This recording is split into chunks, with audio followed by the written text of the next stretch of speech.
Yo, what's going on, everybody? Happy Monday. It is Home Run Derby night. That is fun. But until the Home Run Derby, you need something to watch. So here I am. It's the 10 Minute Mailbag, the weekly MLB The Show series in which I take your questions from YouTube and Discord, and I give you the answers you crave. So, I got 3 queued up. Let's get to them. Before I get to those questions, though, here's your question of the day. In the spirit of the Home Run Derby, of course it must be answered before it begins, who do you think is going to win the whole thing? Who do you think's going to win? I don't know who's going to win. I'm excited to see some of these guys who just hit piss missiles around the yard. Kind of think KREW's going to put on a show. Yankee Homer. Jazz might be fun. I just hope he doesn't hurt himself. Let's see. Who do you guys think is going to win? Okay. But now that that's out of the way, let's begin. All right? So 3, 2, 1. Start. Our first question comes from Matty Kid on the Discord. Actually, all questions from Discord today. Just an FYI, that just happened to happen. Matty Kid wants to know, is prime Lance Berkman the go-to right fielder if you don't have Beltran? I'm still using Lightning Corbin Carroll at P5. So, important to note, Matty asked this question before the All-Star content dropped. Also important to note, I am answering this question before draft content comes out. So I am operating based solely on the All-Star cards that dropped and not the draft. I am playing Ted Williams in right field. That is his secondary. He's fine out there. Is he the best? No, but he's fine. Right field typically is like your smallest amount of field to cover, depending on where you play. So I am perfectly fine with him out there for most of the game. I do a defensive switch if I need. That's because I have Tim Raines in left. So Ted Williams for sure is an option.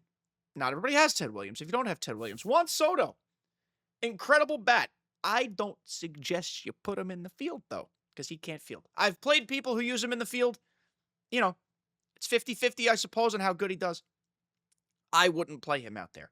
If you don't have Beltran, if you do have Beltran, there's also an option that you're playing Beltran in right field, because you might have this shiny new PCA in center.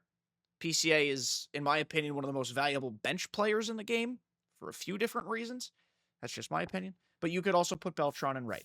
Otherwise, you said you have Lightning Carroll P5. Well, now you have this Corbin Carroll, if you'd like to use him.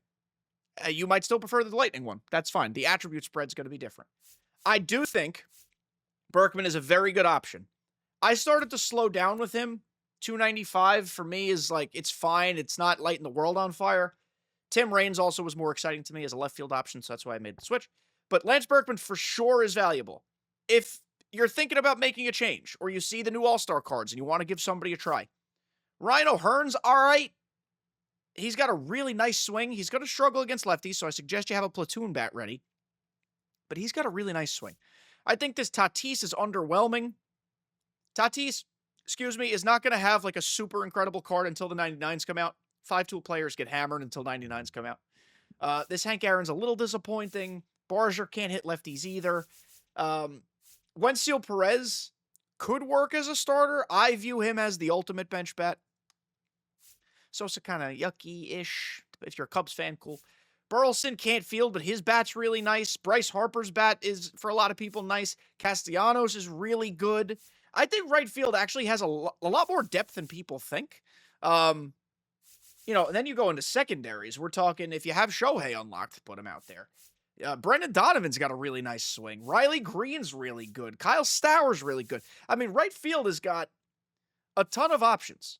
They might not all be super sexy, but it's got a lot of guys with good swings. I mean, again, I think the ultimate right fielder right now is Ted, just based on how my lineup is allotted. I have every card but Judge.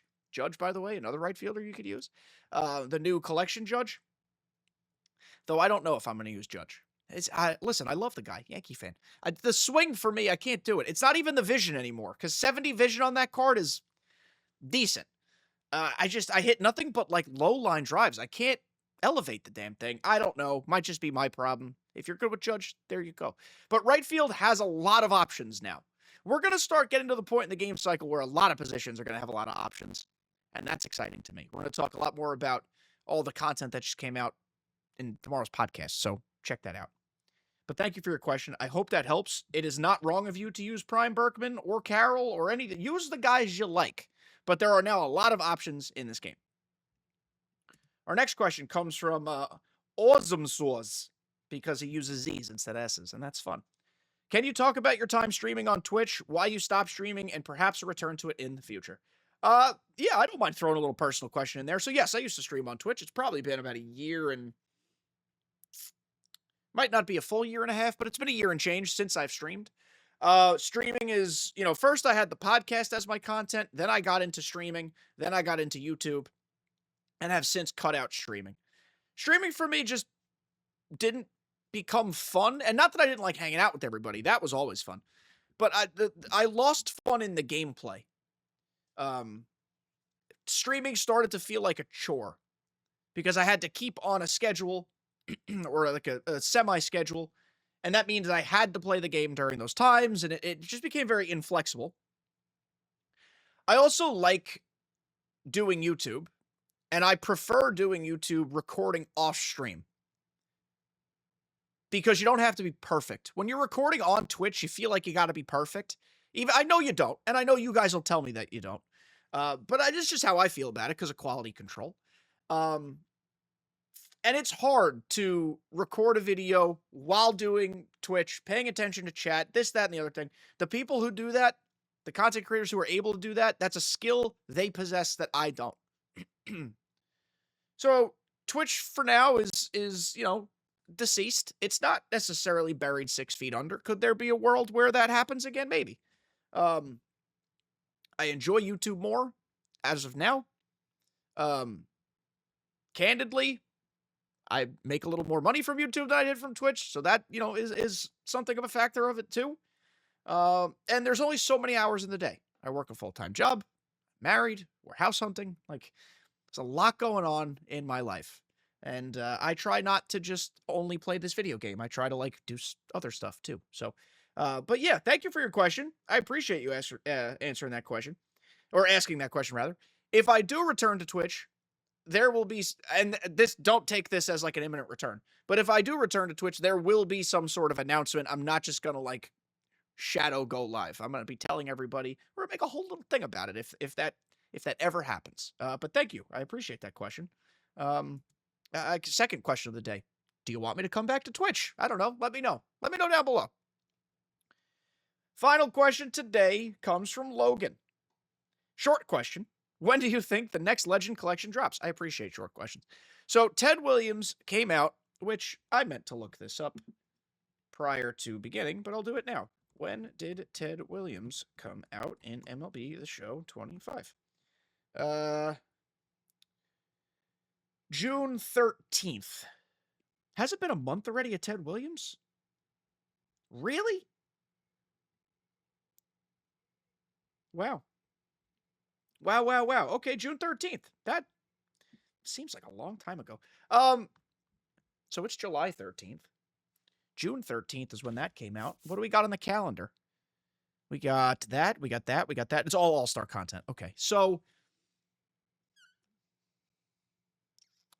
a good guess would be every 6 weeks, right? So let's look at the calendar. That would be July 25th. I could see July 25th. I could also see 1 week after that, August 1st. Because what they could do on August 1st is have a massive content drop that includes a new collection, whoever the new Ted Williams is, but it also includes recap content of the trade deadline the day prior. That's a quick turnaround. So I don't know how feasible that is, but they've already shown they will make new Threads content for moves that have happened after the first new Threads drop, like that Rafael Devers that came out. So imagine they did a huge content drop with a lot of new Threads cards, and then also, oh, look, here's this shiny new 99 Manny Ramirez. I don't know if they'll do it as another Red Sox. But Manny is somebody who needs his juicy, spicy 99, so maybe that's possible. I could see that. I think it is certainly time, if you haven't already, and I know it's hard. I'm not trying to proclaim that it's easy, but it is time to pay attention to your binder, fill in the gaps a little bit if you can, stock up on some stubs. I sit here recording at 4:15 on Sunday with 6,000 stubs and draft home run derby and all-star game content yet to drop. I am screwed. I'm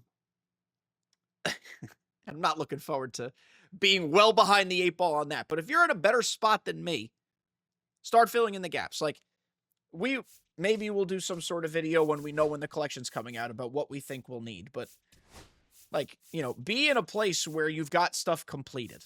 Don't be behind the 8 ball. Like, not Jolt. Awards. Like, make sure you're cooking on awards. Make sure Milestone is filled in for the most part. Like, I think that's a good spot.